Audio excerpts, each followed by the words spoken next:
This episode of the Game Changers podcast was recorded by Narmi Films. Go check them out for all your production needs. Hello and welcome to a special episode of the Game Changers podcast. My name is Quinn Seshis and it's a privilege and pleasure to be here with you as always.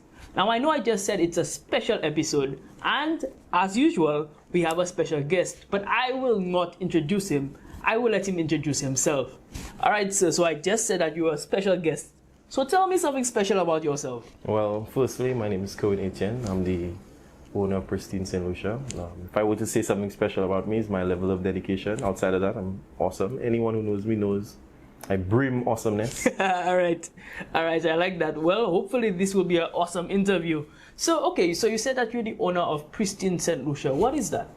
It's an IT company, primarily in the space of cybersecurity. However, all aspects of IT as well, in terms of consultation, IT support, POS cameras, doors, systems, and well, our specialty is our cameras, the CCTV and the IP camera systems as well.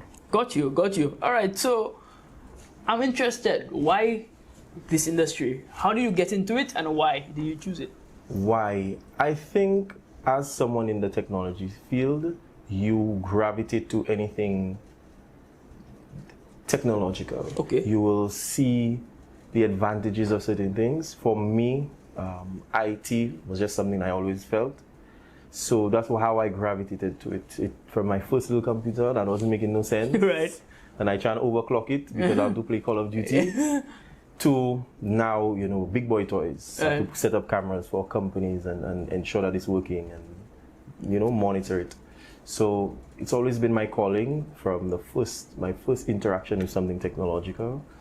In terms of how you get in the field, I think anybody can. We're exposed to technology every day, all the time, always. So you innately, anything you do, you are exposed to technology, whether it be by sight, by touch, you're exposed to it. So I think there's no barrier to entry outside of just your imagination.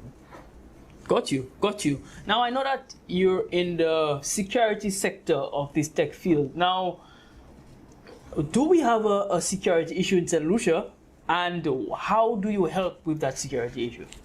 I think it's a difficult thing to say that we have an issue. It's not necessarily an issue, it's just something that we need to address. Okay.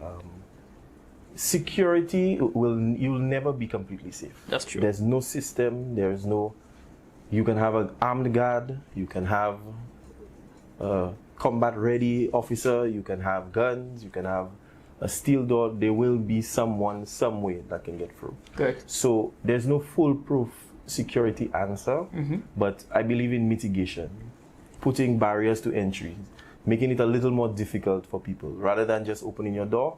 There's a lock, there's a guard. So it's mitigating that. So would I say it's an issue? I think it's something we need to address, but it's not something that can be solved with any one solution. Got you. That makes sense, man. I understand your logic when it comes to that.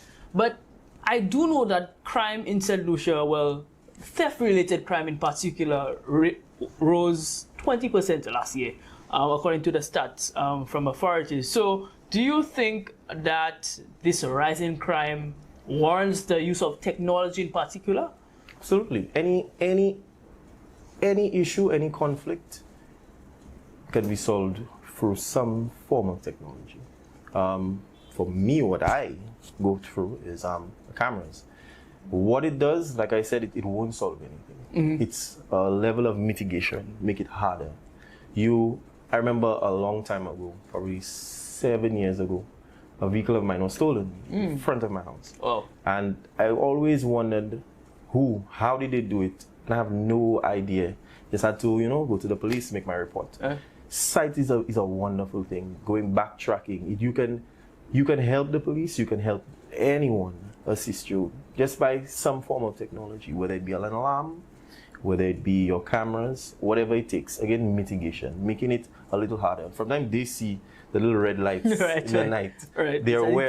Deterrent, yeah. Even if they still take it, they still have steps, hide their face, try to hide the cameras. All of that delays. It makes it harder, it makes it more difficult. Now they have to come with more things, more ways to, so it's mitigation. Okay.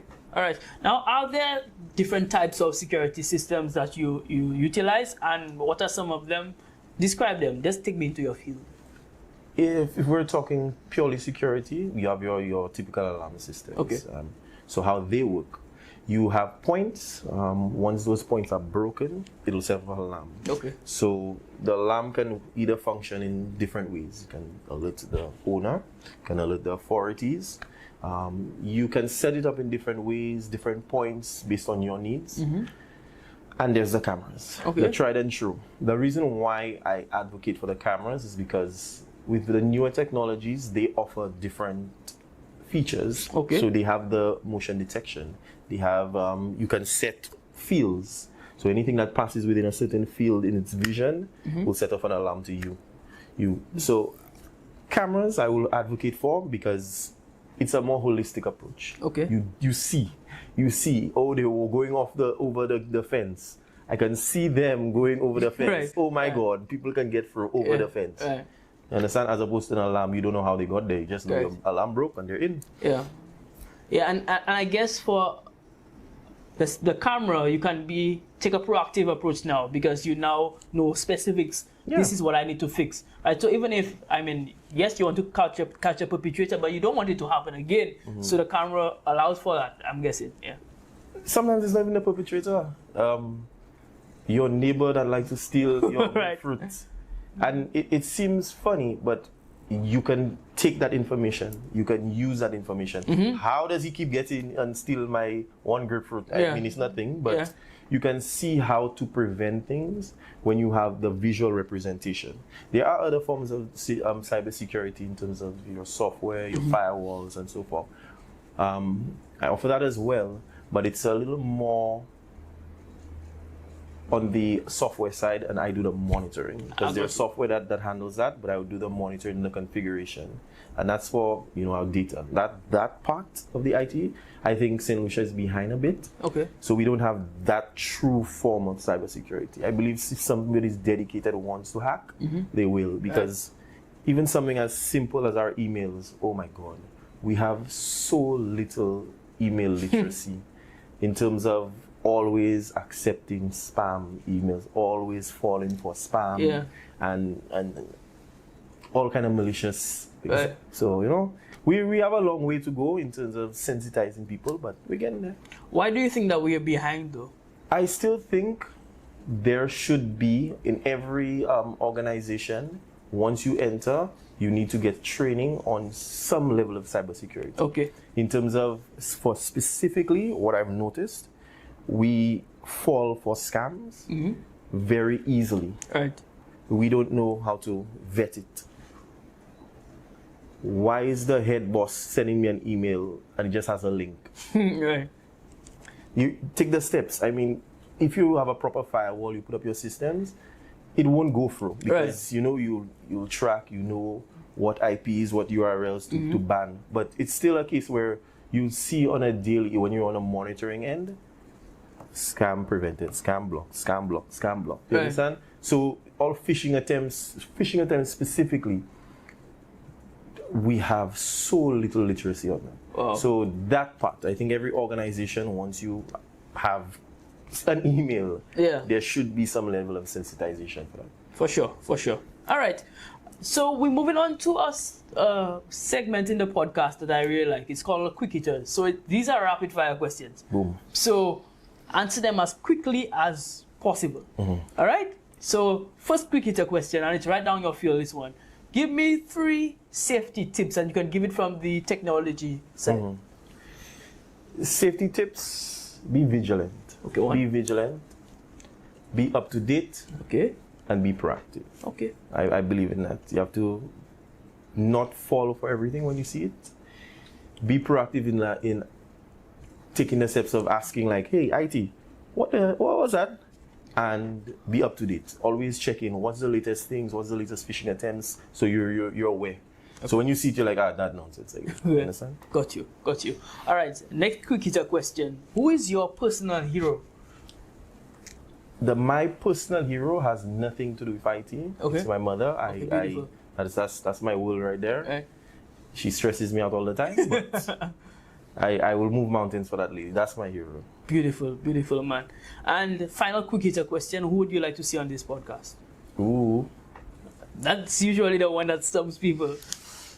I think I would like to see a photographer, Okay. but someone who takes us down the path of the creative mind within photography, as opposed to stay there and take a picture. Right. You understand? I would love to see that, because that's something I'm interested in. Very, very true. Very true. Yes, and we've had some very good photographers on here, but I mean, I'm always open to having more, because these guys, everybody views the world a little bit differently. Yeah, definitely. So you can get, even if you ask these people the same questions, you'll get totally different interviews. It's the approach. That's what I want, like the in-depth. Mm-hmm. Why did you choose this color? Right. What about that saturation speaks to you? You understand? Mm-hmm. It's nerdy to me, but I like these things. For sure. All right, so we're moving on to other questions in this interview. You've seen firsthand how surveillance can halt or slow down crime. Do you have any specific success stories as to how systems have slowed down crime? Personally, I would like to say yay. I don't, because I've not had any breaches within any of the systems that I put up. Okay, got you. Not saying I have the secret sauce, but it's just a case it has not happened. Okay. But in general, I have seen a lot of things be, again, like I said, mitigated from security. Okay, got you. Catching up somebody, oh my God, that is one. Just you get their face. We have the we tend to see on our social media the thief in a shop take something and we put the person on blast. Again, it's all of these things. Without those technologies, these are persons that will be suffering. Now, again, we laugh about it, but as a business owner who's suffering, for sure, they take something expensive. That's a hit on you. That's a hit on your confidence. That's a hit on you wanting to run a business, because you seen you're just making losses and you don't know. Now you know. Betty, take your thing. right, for sure. You understand? For sure. And you can put a face literally to the crime. Yeah, so I that makes a lot of sense. And even if you don't have specific examples, I mean, we see examples all the time, like you said, across social media.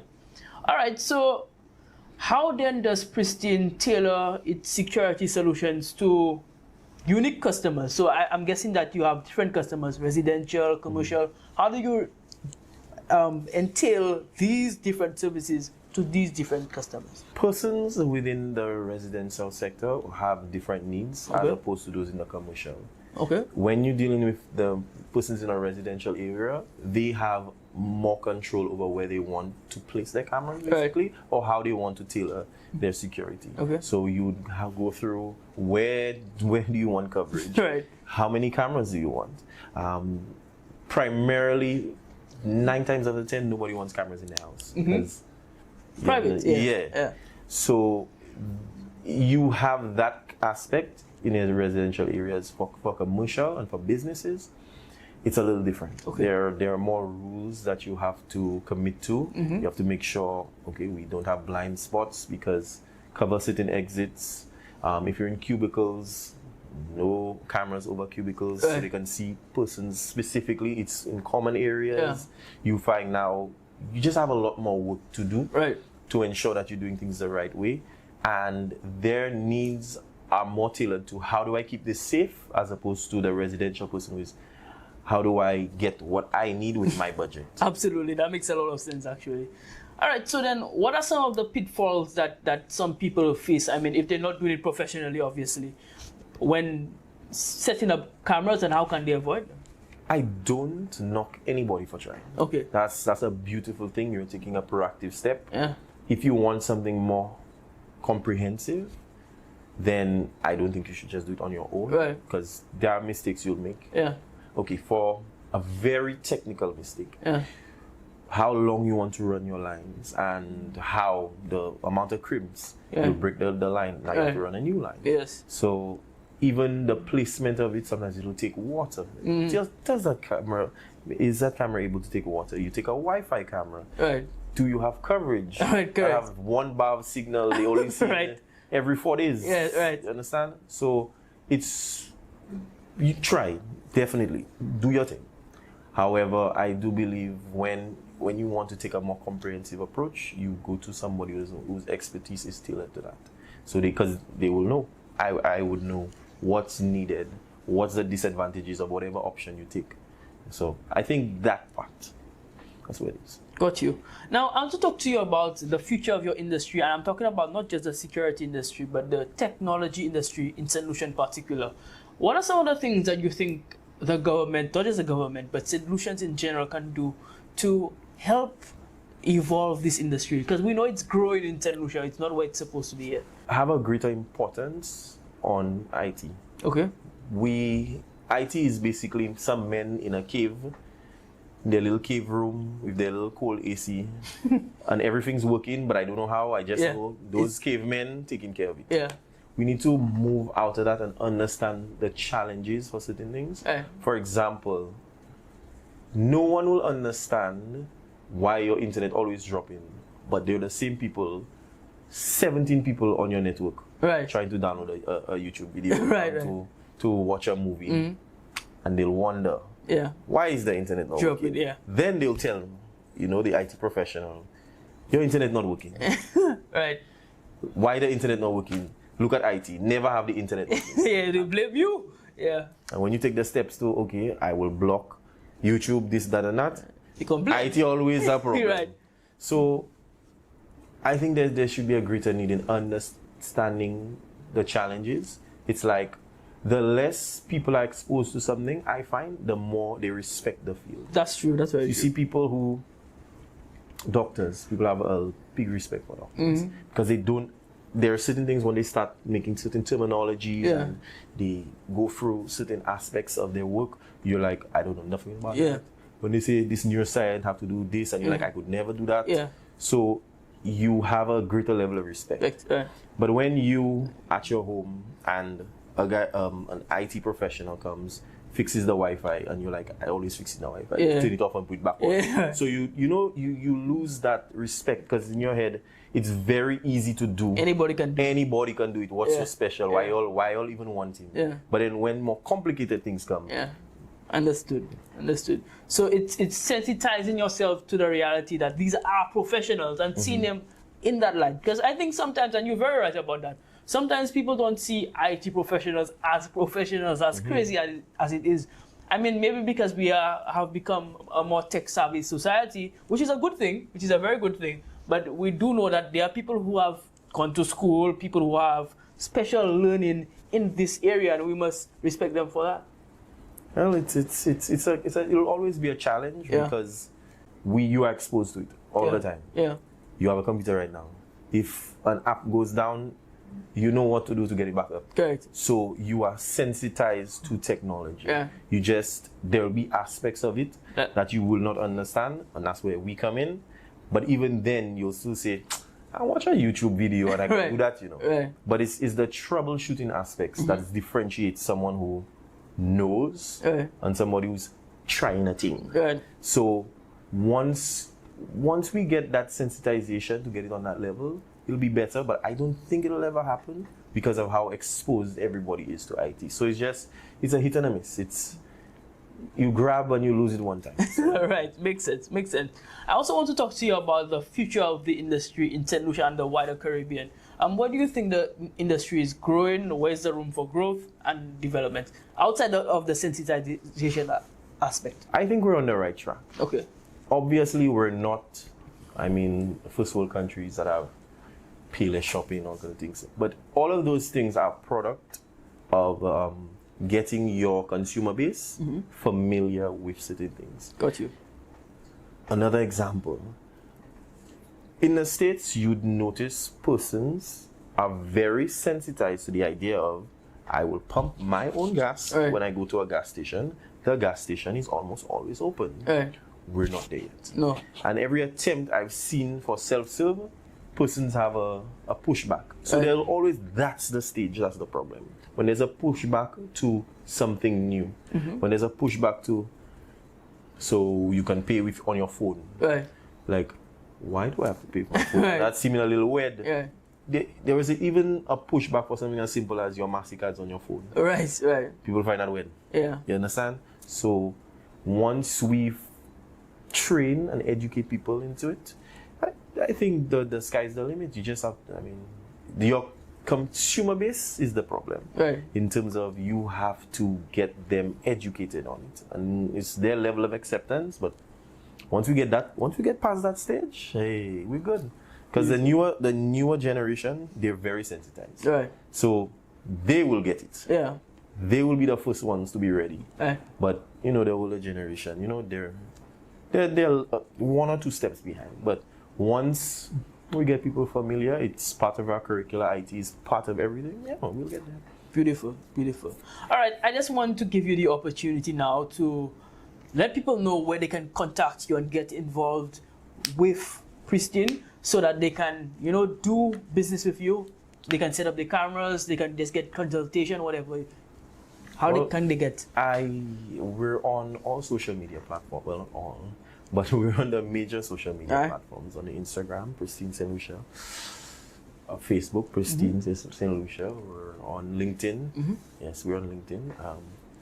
You can get us on WhatsApp Business as well. The number is prominently on all our media, so it's not anything difficult. You can give it now. 7292548. You can get us on WhatsApp Business. Outside of that, it's not a problem to just look into certain things. I think people always assume it's way too big a job, it's way too difficult, it's way too much to take the step. It's just communication. Just find out, take the first step to understanding what you need. I am more than welcome to educating people on certain topics. Like I said, once you educate people, a lot of things happen. Because what you don't know is your biggest fear. Once you know, it's no longer fear. The first time you had to drive a vehicle, your heart was beating because you didn't know. Yeah. You drive a vehicle a couple times, who's swinging corners? Me. Yeah.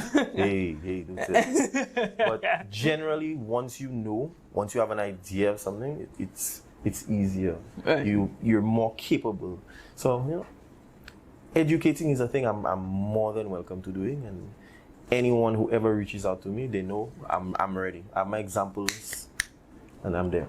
Beautiful, man. Bro, Anto, thank you so much for coming and agreeing to do this podcast. I learned a lot, and I know for sure my audience would have learned so much from you.